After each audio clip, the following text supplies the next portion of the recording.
Toza awa tala kuna kati bambila ekati mbila nyonso awa ekati mbila nyonso awa je pense nde yango wana eza vieux de chance makoma kuna eza te il faut kobomisa nzoto papa kozala cigarette na biloko eza nini yango avieux de chance yango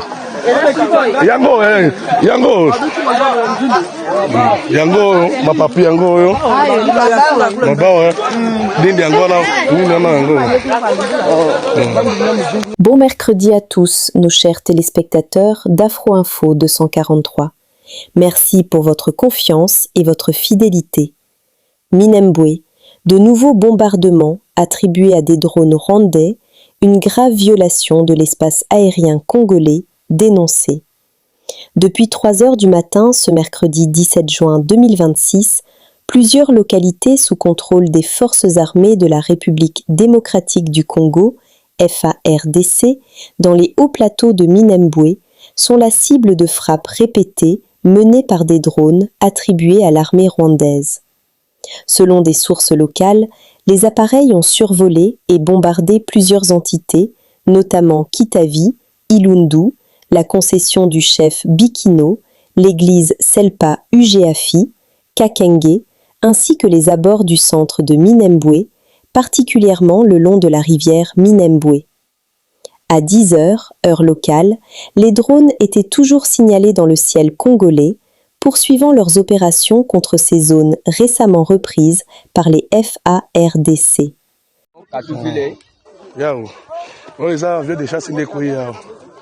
Je pense yango.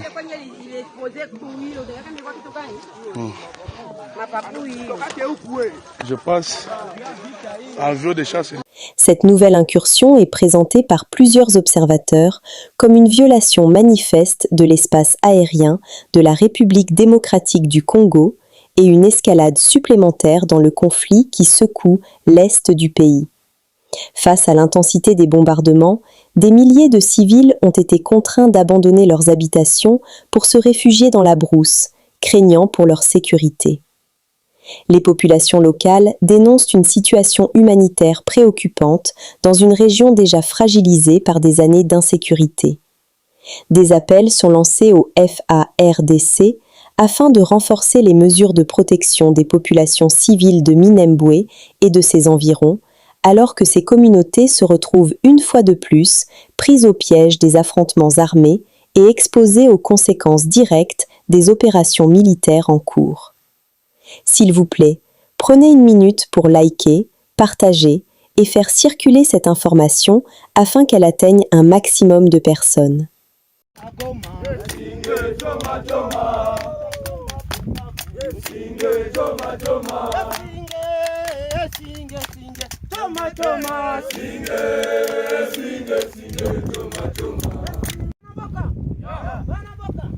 De nombreuses informations circulent actuellement au sujet de Minembwe. Beaucoup de personnes se demandent qui contrôle réellement cette localité. Selon nos sources, les résistants et les FARDC unissent leurs efforts afin de démontrer qu'ils ont repris le contrôle de l'ensemble de la cité de Minembwe avec pour objectif de protéger la population civile ainsi que ses biens. Dans cette optique, les forces engagées sur le terrain affirment mettre tout en œuvre pour éviter que les civils ne soient pris pour cible lors des affrontements. C'est dans ce cadre que les FARDC appliquent une stratégie militaire adaptée visant à limiter les risques pour les populations civiles. Dans les images que vous voyez à l'écran, on aperçoit des combattants résistants mobilisés pour faire face aux tactiques du M23. Certains se rendent directement dans les zones d'opération afin de suivre de près l'évolution de la situation.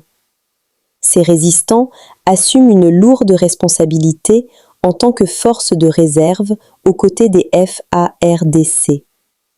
C'est dans ce contexte que notre correspondant de Machariki Média Télévision reste au plus près du terrain afin de documenter le travail accompli par ces jeunes Congolais engagés dans la défense de leur pays et la protection des frontières de la République démocratique du Congo. Tuingie katika harakati zetu za habari za uchambuzi wa asubuhi wa leo. Asante. Fuatilia na upate kujua mengi kuhusu video hizi. Asante sana mtazamaji na msikilizaji wa Mashariki Media TV. Leo ni tarehe 17 mwezi wa 6 mwaka 2026. Ni muda ambako tunakuletea uchambuzi wetu kuhusu hali ya usalama mashariki mwa Jamhuri ya Kidemokrasia ya Kongo na habari zingine huko Jamhuri ya Kidemokrasia ya Kongo. Sisi tunapatikana huko Afrika ya Kusini, makao yetu makuu, na huko mashariki tunakuwa na kituo ndogo. Ni kwamba tutazungumzia tu habari za huko mashariki mwa Kongo, tukianzia huko jimboni Kivu ya Kusini. Kwa picha hizo ambazo baada ya kusikia hako kwa kitangulizi hapo, ni kwamba kwa picha hizo ambazo unaendelea kuziona ama video hizo, ni kwamba jeshi la wazalendo wa kundi mbalimbali ambao wanakuwa kabisa wakijiandaa na wanakuwa wakijitolea katika hali ya kuweza kupambana ili kwamba wapate kukingia vile vitongoji vyote ambavyo M23 Twirwaneho na wale marafiki zao wa Red Tabara wanakuwa wakivamia. Na ukiangalia mpenzi mtazamaji wa Mashariki Media TV, ni kwamba tukichambua harakati hizi za habari za vita huko maeneo ya kijiji cha Mitamba, Kirungu, huko kwenye maeneo ya Bijombo na maeneo ya huko Rurambo, maeneo ya huko Kageregere, maeneo ya Minembwe, Mikenge, mara kwa mara vita kabisa vinakuwa vikitoka huko. Na kwa sasa kama gisi tumewajuza kwa taarifa zetu za hiyo tarehe 16 hiyo jana, kukujuza kwamba taarifa nyingi zinakuwa zikisema kuhusu habari za huko Minembwe, na watu wengi wanakuwa wakijiswali nani anapatikana huko Minembwe. Tumekujuza kwamba kwa duru zetu ni kwamba jeshi la wazalendo na FARDC wanakuwa wakijitahidi ili kwamba wapate kuonesha kwamba wamekomboa jiji lote la Minembwe na wapate kukinga raia na mali yake. Na wakati wana nia ya hivyo, yani ni jukumu kwao kuweza kufanya jitihada zote ili kwamba wakati vita hiyo inakuwa ipo kati yao na wale wa Twirwaneho, kusionekane kwamba kuna kuwepo na shida upande wa raia. Ndio kwa maana FARDC wanakuwa wakitumia ile mbinu ambayo wanaita katika lugha la Kimombo strategy nzuri, ili kwamba wapate kuonesha kwamba hakuna raia ambaye ameguswa na ghasia yoyote hiyo. Ces images proviennent directement des zones de combat. Toutefois, pour des raisons de sécurité et de stratégie militaire, nous ne sommes pas en mesure de révéler leur localisation exacte. Retenons simplement qu'elles ont été tournées sur les lignes de front où les forces engagées poursuivent leurs opérations afin de reprendre le contrôle des secteurs précédemment occupés par les groupes armés. Poursuivons avec l'actualité. L'armée des résistants de l'unité spéciale affirme qu'elle ne restera pas passive face aux attaques et qu'elle répondra à toute menace. Kwa video hizo ambazo mpenzi mtazamaji mnakuwa mkiona hapo wakati tunakuwa tukizungumza, ni wanajeshi wa wazalendo ambao wameweza kujitolea ili kwamba wapate kufanya kila kiwezekanalo ili wapate kukinga njia na mbinu zozote ambazo hawa wa M23 wanakuwa wakifanya. Na ukiangalia katika hiyo video ni kwamba Mashariki Media TV inakuwa ikifuatilia kwa kina zaidi, na inakuwa ikienda hata kwenye shamba la vita, kwenda kufuatilia kazi ambazo wazalendo wanakuwa wakifanya. Wazalendo wana jukumu kubwa kwa sababu ni jeshi la akiba,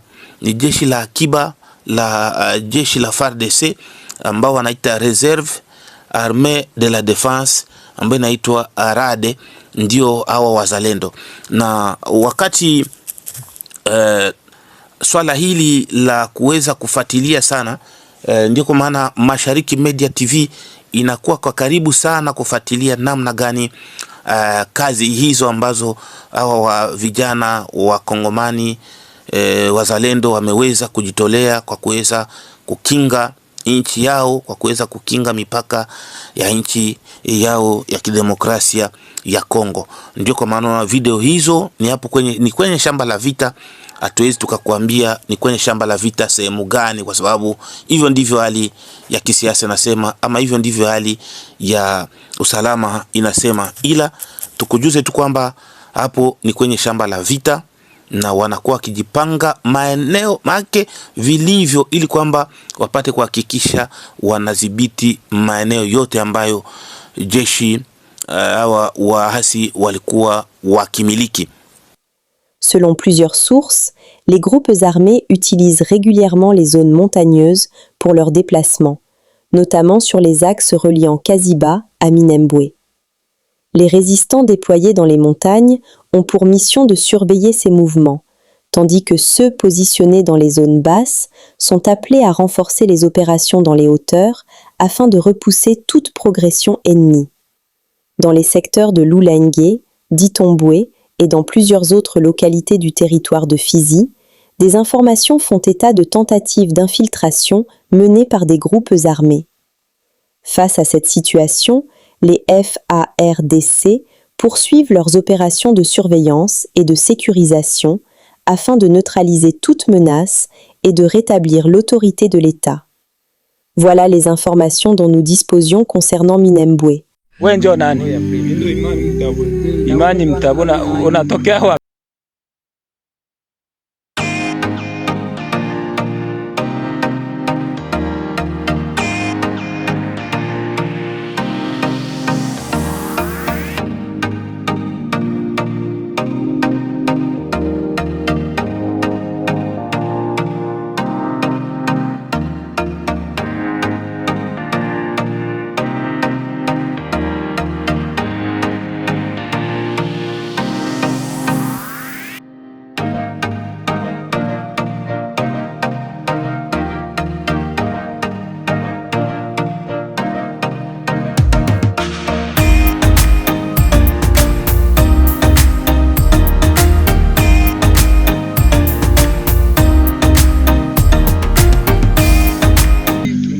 Kama ilipata maya mingi kashuka kaanza ona kwa niko nenda, lakini kutaisha na kwa kuweko moyo kidogo kushimama hivi ndio nikajisaidia kutoka hivi nje.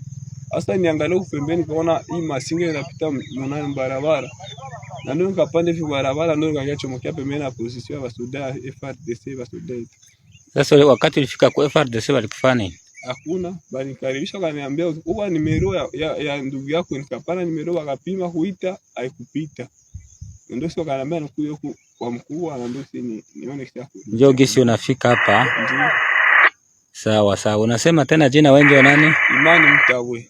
Imani Mtabwe. Huko afasi gani? Kilibo Ondese. Kilibo Avenue Kitono. Kilibo Ondese Avenue. Pembeni kanisa Sepaki. Sawa sawa. Na tukiendelea tu na swala hii ya habari, mpenzi mtazamaji, kama gisi tumekujuza kwa taarifa zetu za hiyo siku ya tarehe 16, ni kwamba jeshi la wazalendo wa Unité Special katika kibarua chao ambacho kimeweza kutangazwa, wameonyesha kwamba huko kwenye maeneo ya vijiji mbalimbali, kwenye maeneo ya vijiji mbalimbali kumeonekana kwamba hawa wazalendo wa M23 kumrazi wameweza kushambulia position zao, na wakaweza kutangaza kwa ulimwengu kuonesha kwamba M23 inashambulia position zao na bitabidi nao wajibu. Hivyo ndivyo hali ilivyo, na jeshi la wazalendo wa Unité Special wakasema kwamba hawatafunga mikono, wanaweza kajibu kwa shambulizi yoyote hiyo. Unajua kama adui M23 ambaye anashirikiana Twirwaneho na Red Tabara wanakuwa wakitumia sana njia ya huko milimani na kufanya kwamba wamoja watoke huko Kaziba wajelekeze Minembwe na wengine watoke Minembwe wajelekeze huko Kaziba. Sasa ndio jukumu ya wazalendo ambao wanapatikana milimani kuweza kufuatilia hayo, na hata hao ambao wanapatikana huko chini kuwa na ile jukumu ya kuelekea milimani ili kwamba waende kuangalia namna gani ya kufurusha huyu adui. Na ukiangalia vile vile, mpenzi mtazamaji wa Mashariki Media TV, kwa hali hiyo ambayo inakuwa ikionekana uko kwenye sekta ya Lulenge, sekta ya Itombwe huko na sekta zingine huko Fizi, hawa wa M23 Twirwaneho wanakuwa na nia ya kuweza kujipenyeza na kuchomoka sehemu mbalimbali. Ndio kwa maana jeshi la FARDC wameweza kujitolea ili kwamba waendelee kufuatilia hawa wa rugaruga kama kisi wanawaita katika lugha zingine, na kuweza kufikiria kwamba wapate kuwakimbiza maeneo walipo. Par ailleurs, à Uvira, notre correspondant nous informe que la ville s'est réveillée dans le calme et que les activités habituelles devraient reprendre progressivement. Cependant, un événement majeur a marqué l'actualité locale: l'effondrement du pont sur la rivière Kaminvira. Selon les premières informations recueillies, un enfant aurait été blessé lors de cet incident. Un camion qui se trouvait sur l'ouvrage au moment de l'effondrement est également tombé dans la rivière avec sa cargaison. Enfin, une réunion de coordination des groupes de résistants s'est tenue à la mairie d'Uvira sous la direction du coordonnateur de la Coalition nationale des résistants. Cette rencontre a réuni plusieurs responsables afin d'évaluer la situation sécuritaire et de planifier les prochaines actions.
Huko mwenye alikuwa pale chini.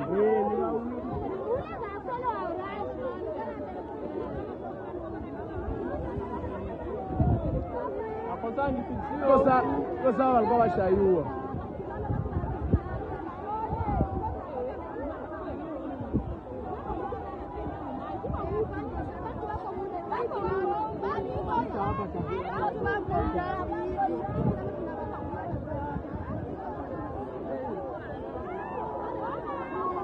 Mtaangushana kwa chini.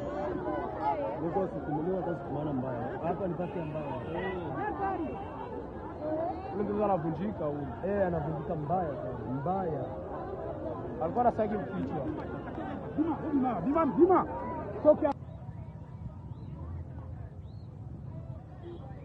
C'était l'essentiel de l'actualité en provenance d'Uvira et des lignes de front.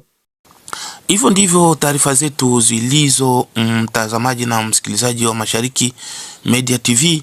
Tulikuwa na hiyo uchambuzi wa asubuhi hii ya leo, na tukujuze tu kwamba kwa habari za asubuhi usijiulize Uvira wameamuka namna gani. Tuko na ripota wetu hapo na ametujuza mengi. Uvira habari iko shwari.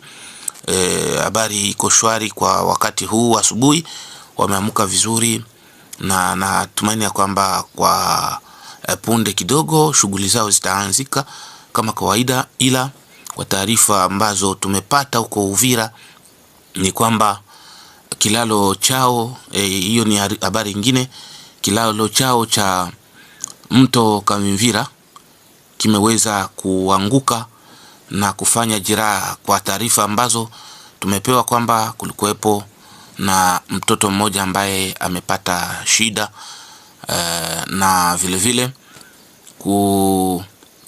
kulikuwepo na gari kubwa, lori ambayo imeweza kuanguka. Baada ya kilalo hicho kupata hiyo shida, kulikuwepo na gari ambayo ilikuwa kwenye kilalo na imeanguka na kilalo moja kwa moja hadi ndani ya maji. Gari hiyo ilikuwa ikibeba manjanja, na hivyo ndivyo taarifa kwa sasa hapo mjini Uvira.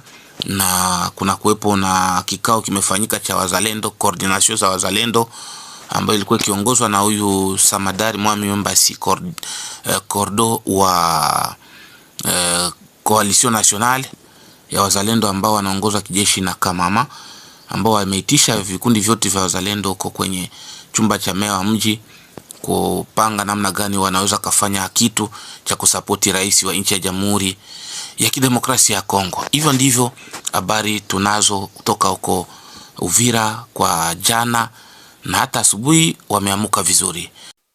Depuis le terrain, pour Afro Info 243, notre correspondant de Machariki Média Télévision.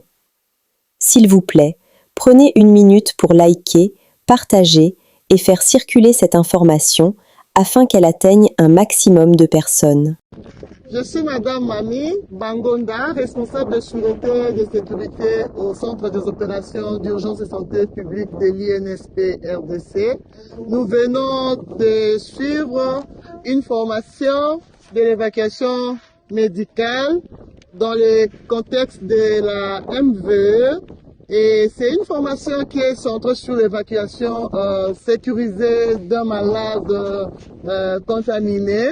Nous avons fait la préparation de malades, nous avons préparé les malades, nous avons préparé la capsule qui est Bichat, qui assure les transports sécurisés de malades.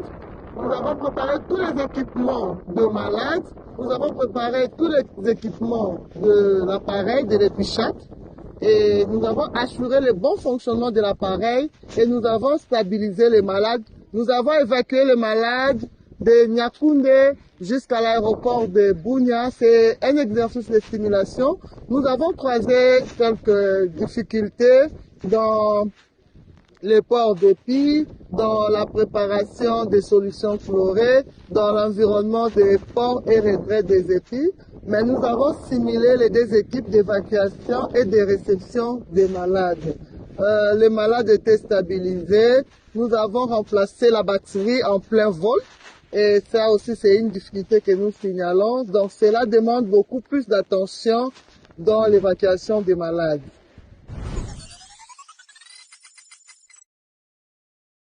Actuellement, nous sommes au niveau de l'aéroport international de Ndjili, où avec l'aide du financement du gouvernement d'État américain, nous sommes en train de pouvoir finaliser la passerelle qui permettra de canaliser 100% des voyageurs. Comme vous le voyez, nous sommes vraiment d'arrache-pied pour faire en sorte que nous puissions faire les premiers tests aujourd'hui à 17h ou bien vers 18h. Donc nous attendons le premier vol qui va arriver. Nous avons 3 interventions en appui avec le programme national de l'hygiène aux frontières. Il s'agit beaucoup plus du renforcement du contrôle sanitaire à travers le renforcement de la surveillance épidémiologique, les activités de prévention et contrôle de l'infection et de l'hygiène, ainsi que la communication sur les risques et engagements communautaires. Ce qui est très important aussi dans la lutte contre une épidémie, c'est les messages, la sensibilisation des voyageurs. C'est pour ça que tout le long du corridor, vous y trouverez les messages qui demandent à chacun de se protéger, qui nous indiquent les premiers signes, les premières mesures à prendre, mais aussi qui contacter.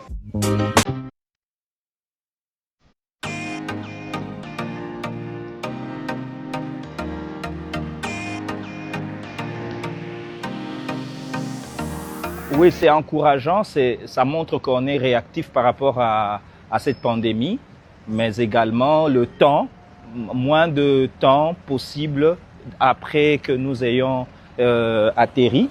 Avant qu'à Paris, il y avait des rumeurs comme quoi ici les choses n'étaient pas sérieuses.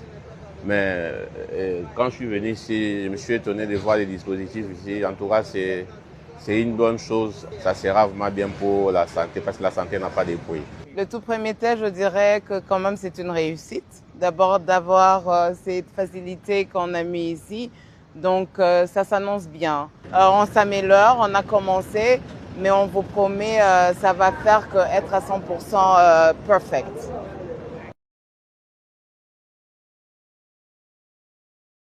Aujourd'hui, c'est le jour J, le jour de la résurrection. 52 ans après, nos léopards seront aujourd'hui au stade à Houston. 52 ans après, on va entendre le son du debout congolais au stade aux États-Unis. C'est le jour de la résurrection, c'est le jour de la célébration. Alors faites comme nous, partagez-nous votre expérience léopard, en tenue léopard, en maillot, arborez votre drapeau parce qu'aujourd'hui nous sommes la République démocratique du Congo qui renaît sous la direction du président Félix Antoine Tshisekedi. Alors on attend vos photos, vos vidéos pour que tout le monde voie que la République démocratique du Congo est bien de retour et que le narratif change.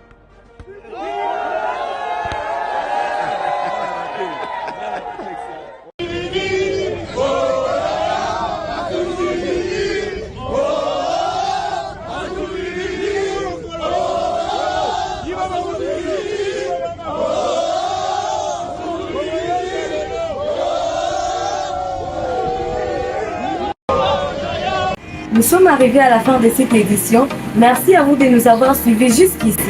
Si vous avez apprécié ces contenus, n'oubliez pas de vous abonner à notre chaîne, d'activer la cloche de notification pour ne rien manquer de nos prochaines vidéos. Likez et partagez cette vidéo. On se retrouve très prochainement. À bientôt.